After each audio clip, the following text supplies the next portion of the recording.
ಪಿತನ ಸುತನ ಮತ್ತು ಪವಿತ್ರಾತ್ಮ ನಾಮದಲ್ಲಿ ಆಮೇನ್. ಆತ್ಮೀಯ ಸಹೋದರ ಸಹೋದರರಿಂದು ಧರ್ಮಸಭೆ ಪವಿತ್ರ ಕುಟುಂಬದ ಮಹೋತ್ಸವವನ್ನು ಆಚರಿಸುತ್ತದೆ. ಸಂತ ಜೋಸೆಫರು, ಮರಿಯಮ್ಮನವರು ಮತ್ತು ಬಾಲ ಯೇಸುವಿನ ಈ ಕುಟುಂಬವು ನಮ್ಮೆಲ್ಲರ ಜಗತ್ತಿನ ಎಲ್ಲ ಕುಟುಂಬಗಳಿಗೆ ಮಾದರಿಯಾಗಿದೆ. ಆತ್ಮೀಯ ಸಹೋದರ ಸಹೋದರರೇ, ಸಾಮಾಜಿಕವಾಗಿ ಸಹ ಒಂದು ಕುಟುಂಬ ಆರೋಗ್ಯವಂತವಾಗಿದ್ದರೆ ಆ ಸಮಾಜವೇ ಆರೋಗ್ಯವಂತವಾಗಿರುತ್ತದೆ. ಆದ್ದರಿಂದ ಆ ಆರೋಗ್ಯವಂತ ಸಮಾಜದ ಸೃಷ್ಟಿಯಲ್ಲಿ ತಂದೆ ತಾಯಿಗಳ ಪಾತ್ರ ಬಹಳಷ್ಟು ಮುಖ್ಯ. ಏಕೆಂದರೆ 5 ವರ್ಷದ ಒಳಗೆ ಮಗು ತನ್ನ ಬದುಕಿಗೆ ಬೇಕಾದ ಎಲ್ಲ ಮೌಲ್ಯಗಳನ್ನು ಕಲಿತಿರುತ್ತದೆ ಎಂದು ಮನಃಶಾಸ್ತ್ರಜ್ಞರು ಹೇಳುತ್ತಾರೆ. ಆದ್ದರಿಂದ ಆ ಮಗುವಿನ ಬದುಕಿಗೆ ಬೇಕಾದ ಮೌಲ್ಯಗಳು, ನಡೆ ನುಡಿ, ಕಲಾಚಾರ, ಸಂಪ್ರದಾಯ, ಸಂಸ್ಕೃತಿ ಎಲ್ಲವನ್ನೂ ಸಹ ಆ ಮಗು ಚಿಕ್ಕಂದಿನಲ್ಲೇ ಕಲಿತುಕೊಳ್ಳುತ್ತದೆ. ಬೆಳೆಯುವ ಸಿರಿ ಮೊಳಕೆಲಿ ಎಂದು ನಾವು ಹೇಳುತ್ತೇವೆ. ನಾವು ನೋಡ್ತೇವೆ ಯಾವ ರೀತಿ ಬಡಗಿಯಾದ ಸಂತ ಜೋಸೆಫರು ಮಾತೆ ಮರಿಯಮ್ಮನವರು ಸಂಪ್ರದಾಯಗಳಿಗೆ ತಕ್ಕಂತೆ ಯೇಸು ಕ್ರಿಸ್ತರನ್ನು ದೇವಾಲಯದಲ್ಲಿ ಕಾಣಿಕೆಯಾಗಿ ಅರ್ಪಿಸಲು ತಂದರು. ಅಲ್ಲಿ ಪ್ರತಿಯೊಂದು ಮಗುವು ದೈವಚ್ಛೇದೆಯಂತೆ ಬದುಕುತ್ತದೆ, ಈ ಸಮಾಜಕ್ಕೆ ಬರುತ್ತದೆ ಎಂಬುದಕ್ಕೆ ಸಾಕ್ಷಿಯಾಗಿ ಅಲ್ಲಿದ್ದಂಥ ಸಿಮಿಯೋನ ಹನ್ನಳು ಈ ಮಗುವಿನ ಭವಿಷ್ಯದ ಬಗ್ಗೆ ಅವರು ನುಡಿಯುತ್ತಾರೆ. ಹಾಗೆ ಮರಿಯಳಿಗೂ ದುಃಖವೆಂಬ ಆಲಗೊಂದು ನಿನ್ನ ಹೃದಯವನ್ನು ತಿವಿಯುವುದೆಂದು ಹೇಳುತ್ತಾರೆ. ಆತ್ಮೀಯ ಸಹೋದರ ಸಹೋದರರೇ, ಮಕ್ಕಳನ್ನು ಬೆಳೆಸುವುದು ಒಂದು ಸಣ್ಣ ಕಾರ್ಯವಲ್ಲ. ಯಾವುದೇ ಒಂದು ಗಂಡಸು ತಂದೆಯಾಗಿ ಪ್ರಪಂಚದಲ್ಲಿ ಹುಟ್ಟುವುದಿಲ್ಲ, ಬದಲಾಗಿ ಆ ತಂದೆಯಾಗಿ ಪರಿವರ್ತನೆಗೊಳ್ಳುತ್ತಾರೆ. ಮಕ್ಕಳನ್ನು ಪಾಲಿಸಿ ಪೋಷಿಸಿ ಬೆಳೆಸುವುದು ಒಂದು ಯಾವುದೇ ಚಿಕ್ಕದೇನು ಕಾರ್ಯವಲ್ಲ. ಆದ್ದರಿಂದ ಹೇಳುವುದು ಮನೆ ಕಟ್ಟಿ ನೋಡು, ಮದುವೆ ಮಾಡಿ ನೋಡು ಎಂದು.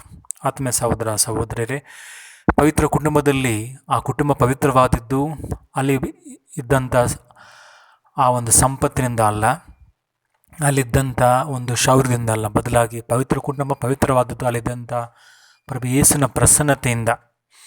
ಪ್ರಭು ಯೇಸು ಸೃಷ್ಟಿಕರ್ತರು ಆ ಕುಟುಂಬದಲ್ಲಿದ್ದರೂ ಬಡತನ ಮತ್ತು ಕೊರತೆಗಳು, ನ್ಯೂನತೆಗಳು ಆ ಕುಟುಂಬನ ಬಿಟ್ಟು ಹೋಗಲಿಲ್ಲ. ಪೋಷಕ ತಂದೆ ಜೋಸೆಫರು ತೀರಿ ಹೋದ ನಂತರ ಮಾತೆ ಮರಿಯಮ್ಮನವರು ಒಂದು ವಿಧವೆಯಾಗಿ ಆ ಕುಟುಂಬವನ್ನು ಬೆಳೆಸಿದರು. ದೇವರೇ ತಮ್ಮ ಕುಟುಂಬದಲ್ಲಿದ್ದರೂ ಕೆಲಸ ಮಾಡುವ ಆ ಒಂದು ಶ್ರದ್ಧೆ, ಶ್ರಮ ಜೋಸೆಫರನ್ನು ಬಿಟ್ಟು ಹೋಗಲಿಲ್ಲ. ಕುಟುಂಬ ಕಾರ್ಯದಲ್ಲಿ ಅವರು ತಮ್ಮ ಬಡಗಿ ಕೆಲಸದ ಮೂಲಕ ನೀತಿವಂತರಾಗಿ, ನ್ಯಾಯವಂತರಾಗಿ ಅವರು ಕೆಲಸವನ್ನು ಮಾಡಿ ಬದುಕಿದರು.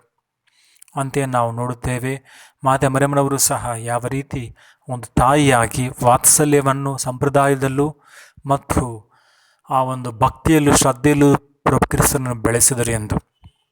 ಆತ್ಮೀಯ ಸಹೋದರ ಸಹೋದರರು, ಇಂದು ನಮ್ಮ ಕುಟುಂಬಗಳು ಈ ಪವಿತ್ರ ಕುಟುಂಬದ ಮಾದರಿಯಲ್ಲಿ ಬೆಳೆಯುತ್ತೇವೆ.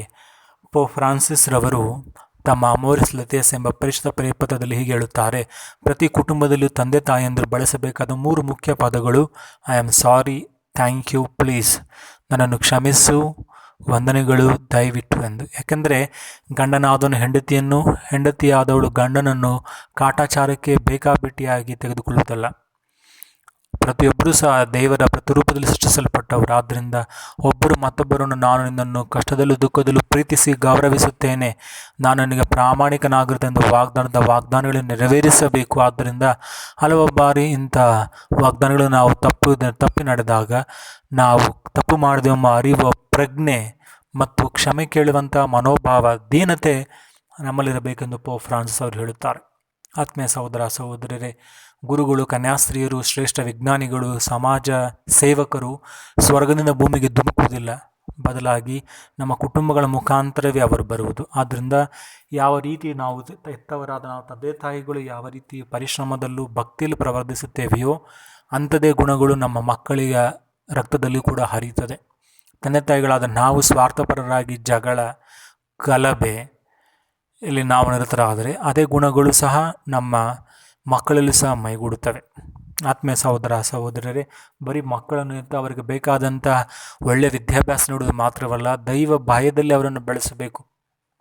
ಏಕೆಂದರೆ ಇವತ್ತು ನಾವು ಯಾವ ರೀತಿ ಅವರನ್ನು ಬೆಳೆಸುತ್ತೇವೆಯೋ ಅದೇ ಪರಿಶ್ರಮಗಳನ್ನು ನಾವು ಅನುಭವಿಸಬೇಕಾಗುತ್ತದೆ. ಆದ್ದರಿಂದ ಬರೀ ಒಂದು ಒಳ್ಳೆಯ ಸ್ಕೂಲ್ ಅಥವಾ ಒಳ್ಳೆಯ ಮೌಲ್ಯಗಳು ಮಾತ್ರ ಅಲ್ಲ, ದೇವರ ಭಯವನ್ನು ಕೊಡುವ ಮಕ್ಕಳನ್ನಾಗಿ, ನಮ್ಮ ಕುಟುಂಬದಲ್ಲಿ ಪ್ರಾರ್ಥಿಸುವ ಕುಟುಂಬವಾಗಿ, ನಮ್ಮ ಕುಟುಂಬದಲ್ಲಿ ನಿಸ್ವಾರ್ಥ ಪ್ರೀತಿ ಇರುವ ಕುಟುಂಬವಾಗಿ, ನಮ್ಮ ಕುಟುಂಬದಲ್ಲಿ ಕುಟುಂಬದ ಏಳಿಗೆಗಾಗಿ ನಮ್ಮ ಹಮ್ಮು ಬಿಮ್ಮು ಅಹಂಕಾರಗಳನ್ನು ಬಿಟ್ಟು ತೊಲಗುವಂತಹ ವ್ಯಕ್ತಿಗಳಾಗಿ ಬದುಕುತ್ತಾ ಬಾಳುವ ಕೃಪೆಗಾಗಿ ನಾವು ಪವಿತ್ರ ಕುಟುಂಬವನ್ನು ನೋಡಿ ನಾವು ಧ್ಯಾನಿಸೋಣ.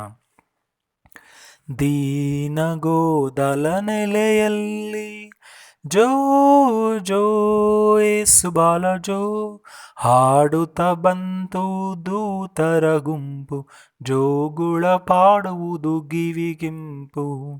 ಮೇರಿ ಮಾತೆಯ ಮಡಿಲಲ್ಲಿ ಜೋ ಜೋ ಏಸು ಬಾಲಜೋ ಹಾಡುತ್ತ ಬಂತು ದೂತರ ಗುಂಪು, ಜೋಗುಳ ಪಾಡುವುದು ಕಿವಿಗಿಂಪು.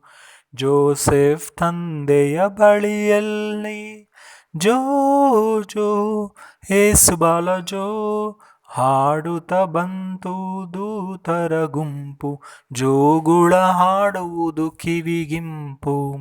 ಪ್ರಭು ಯೇಸುವೆ, ಮುಗ್ಧ ಕಂದನೆ, ಇದು ನಮ್ಮ ಕುಟುಂಬಗಳಲ್ಲೂ ಸಹ ನಿಮ್ಮ ಪ್ರಸನ್ನತೆ ತುಂಬಿ ನಾವು ಪ್ರಾರ್ಥನೆಯಲ್ಲಿಯೂ ನಿಸ್ವಾರ್ಥ ಪ್ರೀತಿಯಲ್ಲೂ ಪರಿಶ್ರಮದಲ್ಲಿಯೂ ಇತರರ ಆರೈಕೆಯಲ್ಲಿಯೂ ವಾತ್ಸಲ್ಯದಲ್ಲಿಯೂ ಒಗ್ಗಟ್ಟಿನಲ್ಲಿಯೂ ನಾವು ಸೋದರ ಬಾಳ್ವೆಯಲ್ಲೂ ಪ್ರವರ್ತಿಸುವಂತೆ ಮಾಡಿರಿ. ಕುಟುಂಬವನ್ನು ಒಡೆಯುವಂಥ ಅಹಂಕಾರ, ಅತಿ ಆಸೆ, ದುರಾಶೆ, ಸಂಶಯ, ಕೇಡುಗಳು ನಮ್ಮ ಕುಟುಂಬದಿಂದ ದೂರವಾಗಿ ನಾವು ಸಹಬಾಳ್ವೆಯೊಂದಿಗೂ ನಿಸ್ವಾರ್ಥ ಪ್ರೀತಿಯೊಂದಿಗೂ ಪ್ರಾಮಾಣಿಕತೆಯಲ್ಲಿಯೂ ನಿಷ್ಠೆಯಲ್ಲಿಯೂ ನಾವು ಬೆಳೆಯುವಂತೆ ನಮ್ಮನ್ನು ಆಶೀರ್ವದಿಸಬೇಕೆಂದು ನಿಮ್ಮನ್ನು ಪ್ರಾರ್ಥಿಸ್ತೇವೆ. ಆಮೇನ್.